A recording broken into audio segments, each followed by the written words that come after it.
अमरावती शहर पोलीस आयुक्तालय क्षेत्रात वाढते रस्ते अपघात आणि मृत्यूचे प्रमाण रोखण्यासाठी वाहतूक विभागाने एक अनोखी जनजागृती मोहीम राबवली आहे. 19 मे रोजी शहरात चक्क प्रतिकात्मक यमराजाच्या माध्यमातून वाहन चालकांना हेल्मेट आणि सीट बेल्टचे महत्त्व पटवून देण्यात आले. पोलीस आयुक्त राकेश ओला आणि पोलीस उपायुक्त रमेश धुमाळ यांच्या मार्गदर्शनाखाली ही विशेष मोहीम हाती घेण्यात आली आहे.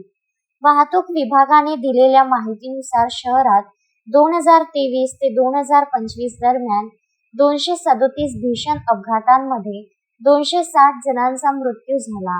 यामध्ये विना हेल्मेट प्रवास करणाऱ्या 155 दुचाकी स्वारांचा समावेश आहे. चिंताजनक बाब म्हणजे एप्रिल 2025च्या तुलनेत एप्रिल 2026 पर्यंत प्राणांतिक अपघातांमध्ये 6ने तर मृत्यू संख्येत 15ने वाढ झाली आहे. या वाढत्या अपघातांना आळा घालण्यासाठी राजापेठ, गाडगेनगर आणि फ्रेजरपुरा वाहतूक शाखेच्या वतीने दंडात्मक कारवाई तीव्र करण्यात आली आहे. या अनोख्या जनजागृती मोहिमेत सहाय्यक पोलीस आयुक्त संजय खताळे, पोलीस निरीक्षक प्रवीण वांगे, रीता उईके, ज्योती भिल्लेकर आणि इतर पोलीस अंमलदार सहभागी झाले होते.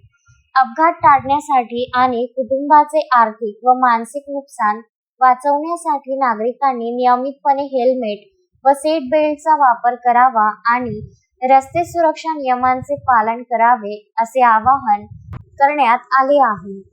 शोएब खान, विदर्भ न्यूज, अमरावती.